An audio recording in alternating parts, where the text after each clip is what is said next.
4 years kid దగ్గర నుంచి 14 years వరకు నేర్చుకున్నాను. స్టిల్ ప్రాక్టీసింగ్ అప్పుడప్పుడు. ఓకే, జాగ్రత్త.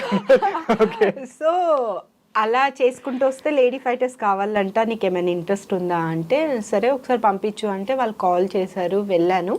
బట్ వాళ్ళు ఇచ్చిన కాస్ట్యూమ్ ఉంటే నాకు కొంచెం shy feel some short and ఇలా ఇచ్చారు. అయితే బాలయ్య గారు పిలిచారు, ఎందుకు అమ్మాయి వేసుకోదంట అంటే తను పిలిచి, లేదు సార్ నాకు ఎప్పుడు వేయలేదంటే, మరి నువ్వు స్పోర్ట్స్ కదమ్మా, అప్పుడు కూడా షార్ట్ అండ్ మనం టీ షర్టే వేసుకుంటాము, అక్కడ అన్నట్టే ఇక్కడ ఉండు, నలుగురు వీళ్ళ గురించి ఆలోచించద్దు, నీ పనేంటో నువ్వు చూసుకుంటూ వెళ్ళు, మనం కరెక్ట్ ఉంటే ఎవరు ఏమన్నారు అని ఆయన చాలా పద్ధతిగా మాట్లాడడం జరిగింది. ఆ తర్వాత నాకు కొంచెం స్పోర్టివ్గా తీసుకొని చాలా మన పనేంటో మనం చేద్దాము అని, అంటే అన్ని ఫైట్ సీన్ అనమాట సెకండ్ హాఫ్లో ఉంటుంది. ఆ ఎక్స్పీరియన్స్ అయిన తర్వాత కొన్ని ప్రాజెక్ట్స్ వచ్చాయి, నీ మనసు నాకు తెలుసు అండ్ చంటిగాడు బిఏ జయ గారు దాంట్లో సెకండ్ ఆప్షన్, సెకండ్ లీడ్ చేశాను. దాంట్లో ఒసే రాములమ్మ క్యారెక్టర్ చాలా మంచి క్యారెక్టర్, ఊర్లో ఒక మాస్ అమ్మాయి ఎలా ఉంటుంది అలా క్యారెక్టర్ అనమాట. దాని తర్వాత నాకు ఆపర్చునిటీస్ వస్తాయి అని వెయిట్ చేశానండి, కానీ వచ్చిన మన ఇండస్ట్రీలో కొన్ని ఉంటాయి, అది దేనివల్ల అనేది నాకు తెలీదు, అంత మెచ్యూరిటీ కూడా లేదు, ఎవరి త్రూ వెళ్ళాలి, మనకి క్యారెక్టర్స్ ఎలా వస్తాయి అనే మెచ్యూరిటీ లేదు.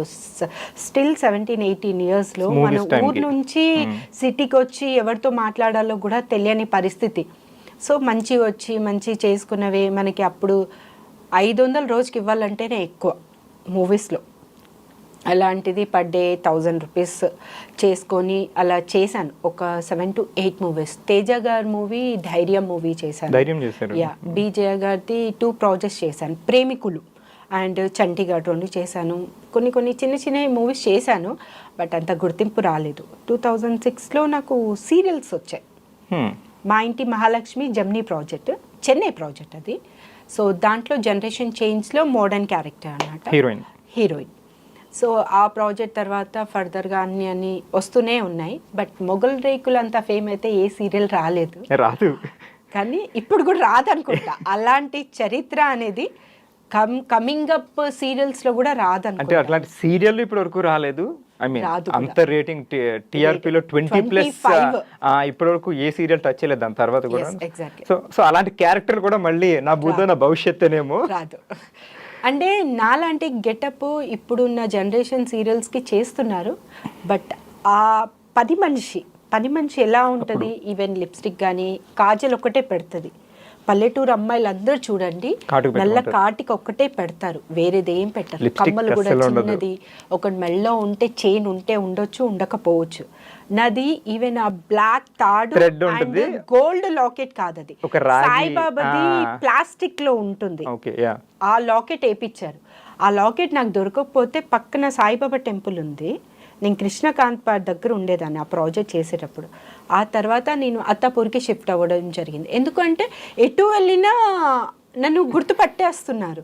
సో మా పేరెంట్స్ ఏమన్నారు, లేదు కొంచెం మనము వెళ్దాము అని, మా అక్కగారు అత్తాపూర్లో ఉన్నారు, అక్కడే హౌస్ రెంట్కి డబుల్ బెడ్రూమ్ తీసుకుంటే అక్కడ షిఫ్ట్ అయ్యాను.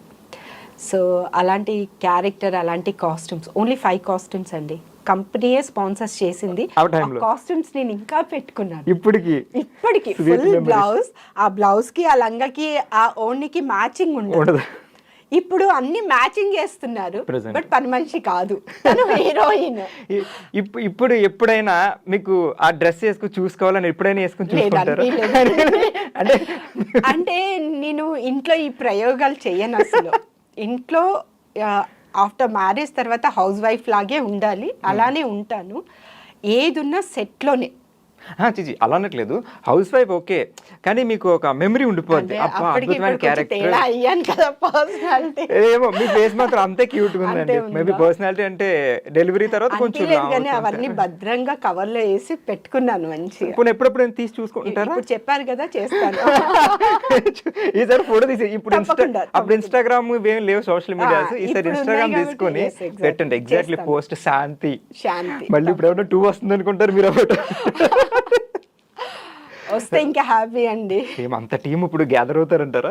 మేబీ అవ్వచ్చు. అంటే మంజు నాయుడు గారు, బిందు నాయుడు గారు అండ్ సుధాకర్ సార్ కాంబినేషన్లో వాళ్ళు ముగ్గురు చేస్తున్నారు అంటే పక్కా ఆ టీం మళ్ళీ వస్తుంది. మీరు రెడీ ఉంటారు ఇప్పుడు? నేను రెడీ అండి, ఇప్పుడు ఆల్వేస్ రెడీ. వేరే ప్రాజెక్ట్స్ తో బిజీ ఉన్నారు, మీకు మేడం నుంచో సార్ నుంచో మేము ముగ్గురం కలిపి కాల్ చేస్తున్నాను, కాల్ వచ్చింది, ఫస్ట్ కమిట్ అయిపోతాను, ఆ తర్వాత సంగతి ఏదైనా ఫస్ట్ మొగల్ రేకులు వాళ్ళకే ప్రయారిటీ అంటారు.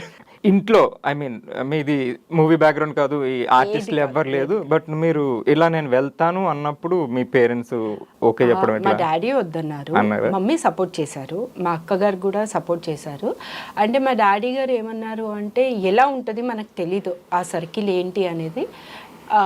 ఆ తర్వాత వెళ్ళాము, చూసిన తర్వాత బాగుంది అంటే ఆయన కూడా సపోర్ట్ చేశారు. ఆయన ఒకటే చెప్పారు, నువ్వు న్యాయంగా ఏ పని చేసినా, న్యాయంగా ఎన్ని డబ్బులు సంపాదించినా అది మనకి మంచిది.